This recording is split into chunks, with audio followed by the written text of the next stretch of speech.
Solos Floripa 2023. Novidades, avanços e desafios da pesquisa na área de solos e biomas. Veja como foi o maior evento de ciência do solo da América Latina. Enxertia da araucária. Técnica de propagação permite produção precoce de pinhão. Conheça o trabalho da pesquisa da EPAGRE. E ainda as cercas da propriedade feitas de árvores.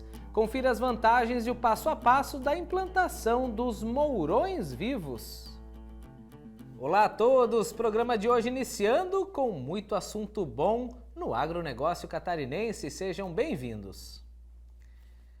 Qual o papel do solo na sociedade atual? Qual sua importância não somente na agricultura, mas também nos biomas, desastres naturais, mudanças climáticas, segurança hídrica e alimentar, planejamento rural e urbano?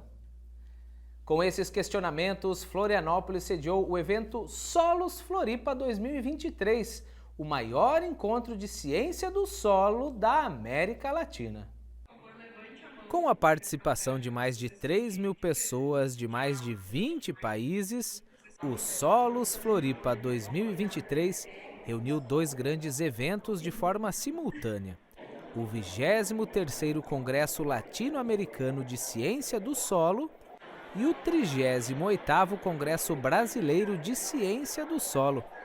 Um encontro entre duas sociedades científicas fortes e consolidadas mundialmente na ciência do solo.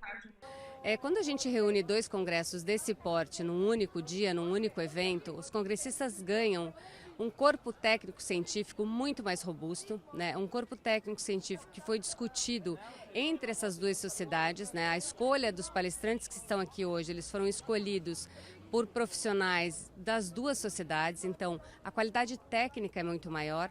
A oportunidade de criar relações, de formar relações, de compartilhar conhecimentos e experiências é muito maior quando você reúne pessoas de, vamos imaginar, são 20 sociedades nacionais que formam a Sociedade Latino-Americana de Ciência do Solos, e a brasileira é uma delas. Então você reúne todo esse potencial técnico, potencial de novas oportunidades de projetos e de trabalhos futuros num único lugar, em 5 dias. Vale destacar também o 8º Simpósio Latino-Americano de Inovações Educativas no Ensino da Ciência do Solo, com participação de crianças e jovens de 10 a 18 anos de diversos países. Grupo que compõe a Sociedade Latino-Americana de Ciência do Solo. Bueno, durante esta semana nosotros tratamos a través de este simposio de niños no solo educar y concientizar a los chiquitos, sino igualmente a los profesores de que ellos son los responsables de generar en los chiquitos ese cambio de valores, de principios que construya a lo largo del tiempo una cultura ambiental. Y por el otro lado, hacer ver a los científicos, a las personas adultas que creen que los niños no tienen capacidad de entender todo esto, hacerles ver que por el contrario, los niños tienen una capacidad inmensa y que somos nosotros quienes no hemos sabido enseñárselos de forma adecuada, en un lenguaje propio de niños, porque si uno es un científico y entiende realmente bien las cosas, puede explicarlas en lenguajes diferentes para cualquier edad e para qualquer tipo de cultura. Nós precisamos, em primeiro lugar, levar essa conscientização a respeito do meio ambiente para as nossas crianças. Na verdade, há um questionamento constante. Como nós deixaremos, não só o meio ambiente, né, mas especificamente o solo para as próximas gerações? Eu trabalho, o nosso projeto, né, de Educação em Solos para Todos, visa construir o conceito de solos de uma forma lúdica. Nós fizemos um levantamento sobre os livros didáticos, né, principalmente na nossa região, e a gente percebe que esses livros eles trazem uma teoria muitas vezes desatualizada, com imagens desatualizadas sobre os solos, sobre os perfis de solos, e não chama a atenção das crianças. Então isso nos preocupa muito, porque é um assunto extremamente importante, só que a criança ela tem que ser despertada para a curiosidade. e o lúdico ele se torna envolvente.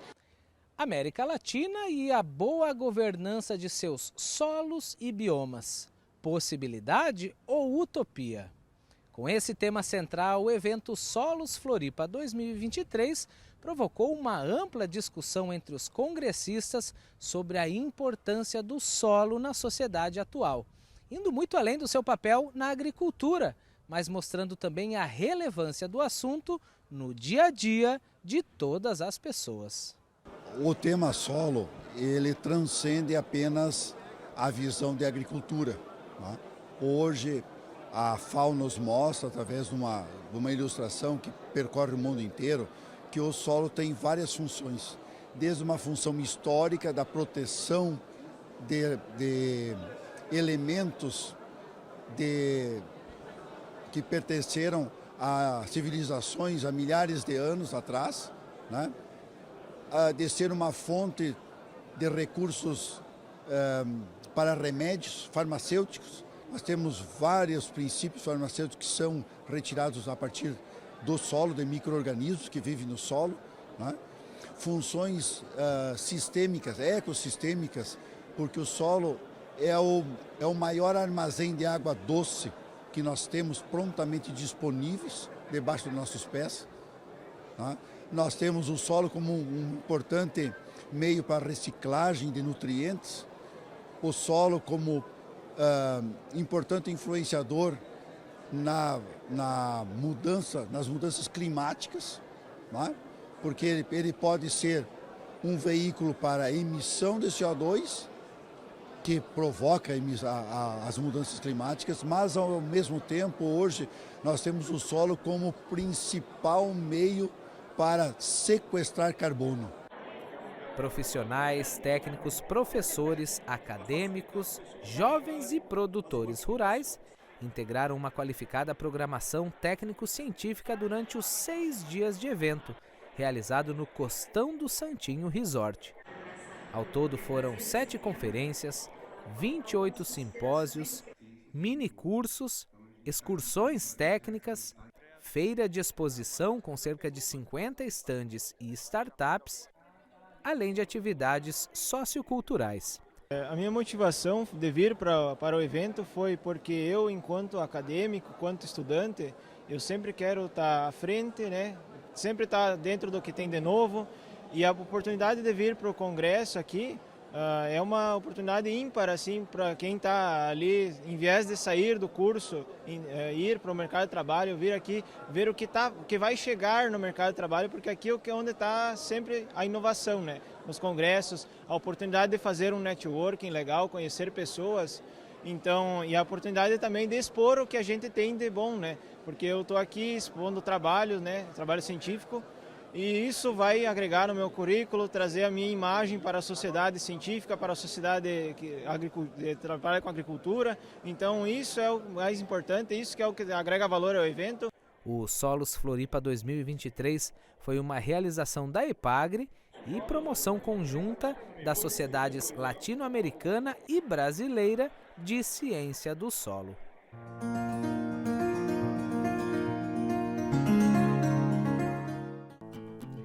No próximo bloco, antecipar e prolongar a produção de pinhão. Veja os detalhes da pesquisa da EPAGRE que estuda a enxertia da araucária. E ainda hoje, mourões vivos. Veja os benefícios das cercas feitas de árvores. Fique com a gente e nós já voltamos.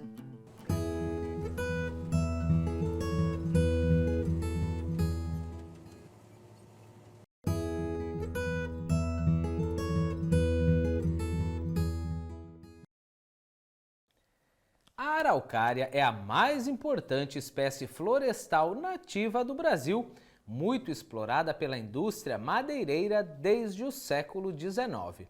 Estudos indicam que restam apenas 3% de sua área original. Por isso está na lista das espécies ameaçadas de extinção. Além de desempenhar papel essencial na conservação do ecossistema, o pinheiro brasileiro rende bons lucros aos proprietários com a venda do pinhão.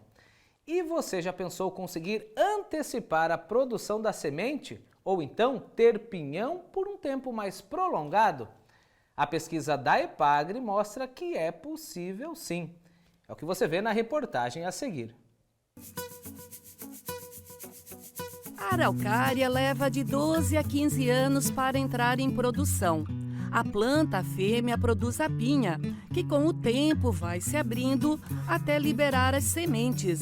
É assim que a araucária se propaga naturalmente por meio do pinhão.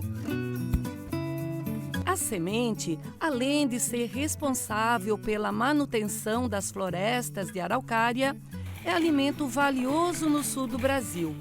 Faz parte da cultura e da culinária tradicional, muito apreciado nos meses de outono e inverno. Para incrementar a produção de pinhão e diminuir o impacto sobre as áreas nativas, a EPAGRE desenvolve pesquisa de enxertia da araucária. A técnica viabiliza pomares com produção em menos tempo. O pesquisador Paulo Floss, do Centro de Pesquisa para a Agricultura Familiar, explica como é a tecnologia que tem como foco a produção de pinhão. A produção de mudas para você enxertar araucária começa com mudas a partir do pinhão. Então você tem o cavalo e vai fazer mudas grandes desse porte em viveiro ou plantar mudas pequenas no campo e para fazer a enxertia diretamente no campo. A pesquisa com a enxertia da araucária tem o principal objetivo de você antecipar a produção de pinhões nas matrizes enxertadas. Quando você produz uma muda através da semente, você tem uma probabilidade de 50% de plantas femininas com 50% masculinas. E você consegue produzir pinhões normalmente só após os 15 anos. Na enxertia, a frutificação já inicia antes dos 10 anos. Uma situação importante na araucária é que é uma planta dioica, ela apresenta flores masculinas e femininas em plantas separadas. Então, na hora de instalar o pomar, você normalmente vai priorizar plantas femininas, em torno de 80% a 85% das plantas, o que potencializa a produção. Por isso, da importância da enxertia, em função de você já saber com antecedência que o que são plantas masculinas e femininas. Você ainda pode selecionar as matrizes com pinhões mais graúdos, mais bonitos, pode selecionar plantas que tenham uma precocidade de produção maior. Também é possível selecionar materiais que possam ter uma produção bem do cedo, pinhão do cedo, que seria já no mês de fevereiro, março, e também tardios. E isso se conseguiria no futuro ter pelo menos 6 a 8 meses de produção de pinhões durante o ano.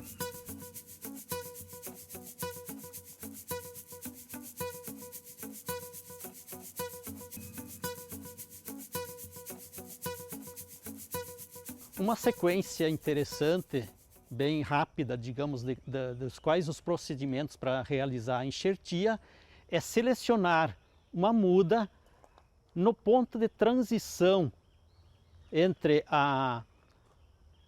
o lenho maduro e o lenho mais verde, né? Tira a casca, uns 4 a 5 centímetros, se usa uma gema desse mesmo tamanho e coloca-se aí e passa o fitilho. Esse fitilho vai ficar entre 30 a 40, e em alguns casos, no inverno, até 60 dias. Após esses 60 dias, no máximo, aí, você tem a muda nessa situação. E aqui já é uma muda que iniciou a brotação. Normalmente dura de 4 até 8 meses para iniciar a brotação. E aqui nós temos uma muda já com 1 ano após a enxertia. Então ela estaria pronta em condições de ir para o campo. Esse trabalho tem uma parceria com a Embrapa Florestas e no estado de Santa Catarina, dentro da IPAGRE, está sendo implantado aqui em Chapecó e em Canoinhas.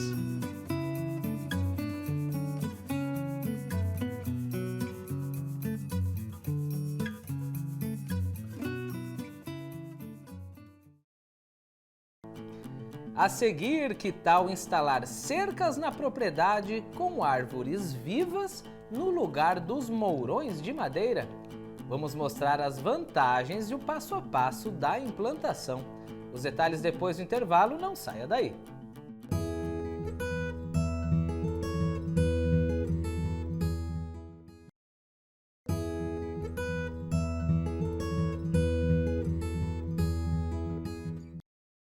No meio rural, as cercas de madeira fazem parte da paisagem. Tradicionalmente, os palanques ou mourões utilizados são partes de árvores que, depois de cortadas, são tratadas e fixadas no solo. Mas que tal utilizar árvores vivas no lugar dos mourões de madeira? Além do menor custo de implantação, os mourões vivos fornecem madeira e lenha, propiciam sombra aos animais e ainda melhoram o meio ambiente. Confira agora como é feita a implantação e o manejo dos mourões vivos. Os mourões vivos são tradicionalmente utilizados em muitos países, principalmente nos países equatoriais. São árvores utilizadas no lugar dos mourões de madeira ou concreto para a fixação de arames em cercas e trazem benefícios ambientais, sociais e econômicos. Então, em vez de você usar um palanque de madeira morta, você vai usar um galho de madeira viva, tá? De uma espécie que tenha grande capacidade de enraizamento. E essa é uma característica que a gente encontra nas espécies do gênero Salix, como o Salix nigra, que está aqui atrás de nós, que é uma espécie que se adaptou muito bem às nossas condições, é uma espécie da América do Norte, mas que se adaptou muito bem às nossas condições para essa função. E ao mesmo tempo que ela vai estar segurando a cerca, ela vai estar crescendo, fazendo uma copa e servindo de sombra para os animais. À medida que ela cresce e faz a copa, ela também produz novos palanques, que eu posso cortar e fazer novas cercas. Então tem uma cerca que gera sombra para os bichos e gera novos palanques para as novas cercas. E aí está um dos grandes benefícios de fazer cerca com mourão vivo e não com mourão tradicional. O Salix nigra tem uma característica bastante interessante. Ela é uma planta caducifolha, ou seja, ela perde as folhas no período frio, no período do inverno. E isso é bom, porque no inverno a gente tem deficiência de insolação e precisa de mais sol para a pastagem ser produtiva. Além disso, os animais já estão numa condição de menor intensidade de calor, não precisam de sombra. E aí você consegue manter produção e conforto animal, porque chega no verão, ela vai se encher de folha e vai fazer a sombra que os animais precisam.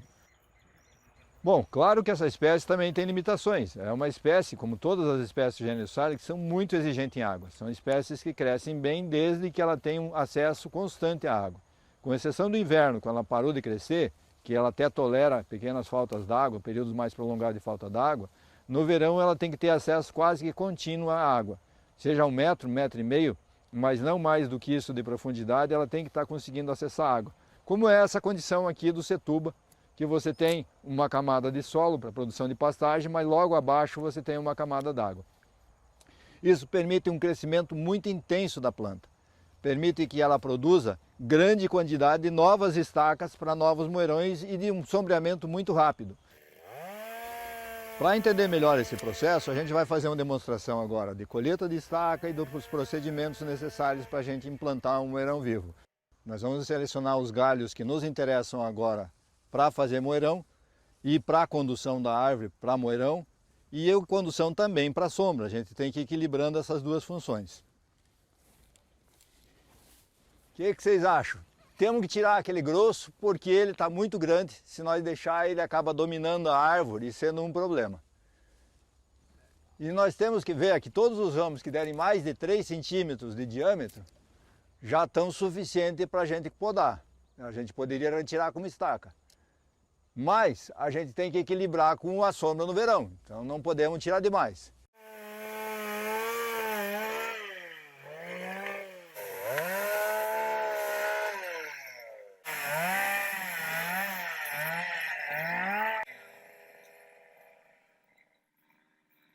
Após a colheita das estacas, nós iremos fazer o plantio. Utilizamos uma estaca com 2,90 m para nós podermos colocar 70 centímetros dentro do solo para ficar firme como um moirão. Os 2,20 m nós vamos deixar fora do solo, que é a partir da onde vai começar os brotos a aparecerem na árvore. Isso se deve a uma altura mínima para os animais não conseguirem comer. Eles gostam bastante de comer as folhas do Salix.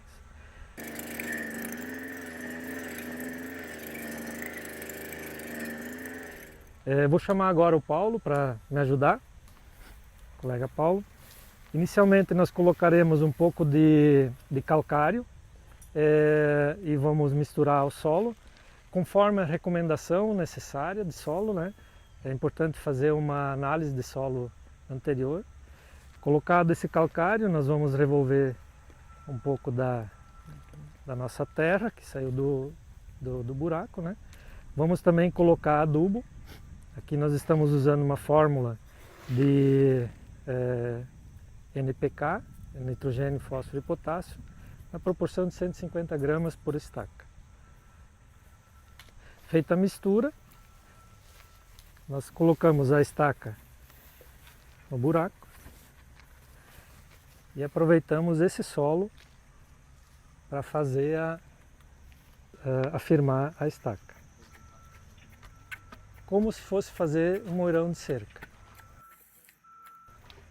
Esta água aqui, ela é em função do lençol freático nesse local ser muito próximo à superfície, que é uma das características interessantes para o Salix. Ele produz muito bem nessa condição.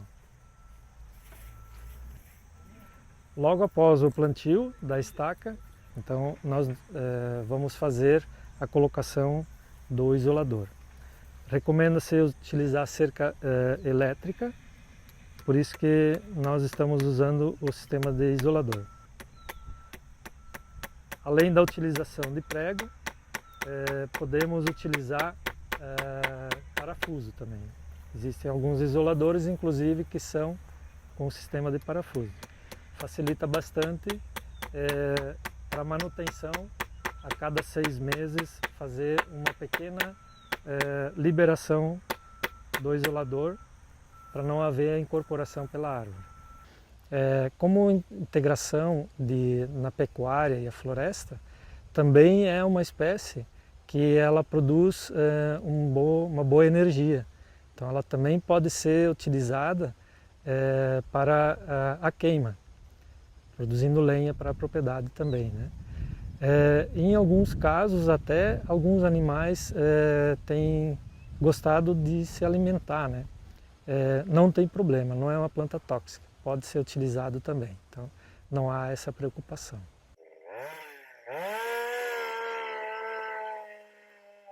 Bom, pessoal, tem algumas coisas nesse processo que você não pode esquecer. Você está trabalhando com uma planta viva. Pode ser uma vara, que você vai plantar como se fosse um palanque de cerca, mas é um ser vivo. E o óleo da corrente da motosserra, por exemplo, não pode ser o óleo normal, porque ele é tóxico para essa planta.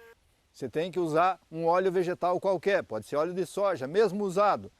Tem um pouco de sal, não é tão problemático, não é, o sal em si não é problema, mas o óleo de corrente é tóxico e mata a planta.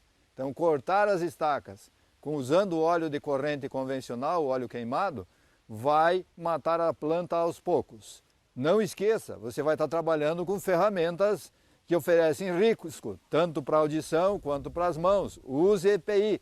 Então, colhemos, né? Usamos óleo vegetal, fizemos o corte das estacas, tem que sair correndo plantar? Não.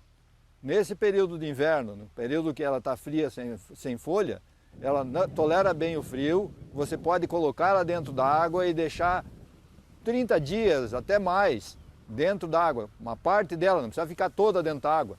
Um tambor, bota lá 100, 200 litros, 100 litros d'água e deixa meio tambor com as estacas de 2,90 para fora, não tem problema. Ela aguenta bem. Só nesse caso, se botar num tambor, um volume restrito, lembra que tem que renovar a água e cuidar para não criar mosquito. né? Passa um período quente aí vai começar a desenvolver larva de mosquito, tem que renovar.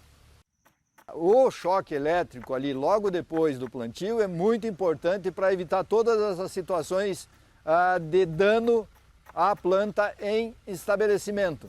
Depois que ela está bem criada, bastante crescida, isso talvez até não seja um problema. Mas nesse momento inicial, nos primeiros 2 anos, principalmente no primeiro ano, é fundamental que o animal não tenha acesso direto às estacas. O moeirão vivo não só vai ser uma planta, um moeirão que vai durar 10, 30 ou mais anos, como ele vai multiplicar e produzir muitos outros moeirões de cerca. Então é uma tecnologia de baixo custo e que se multiplica, né? Permitindo que você tenha uma certa autonomia em relação ao mercado, de não depender de toda hora que precisa um palanque e ter que sair buscar ou cortar uma árvore que pode ser um problema ambiental. Então essa é uma árvore para você utilizar como ferramenta de manejo.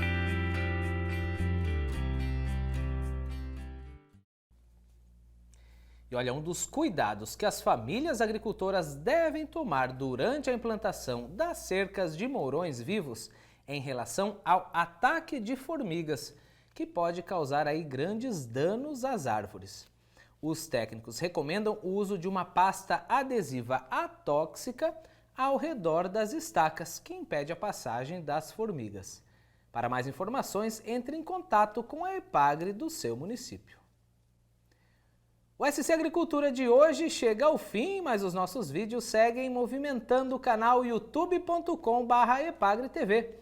As contas oficiais da EPAGRE te deixam bem atualizado sobre tudo que é notícia no agronegócio catarinense. Semana que vem tem mais, obrigado por estar com a gente. Tchau!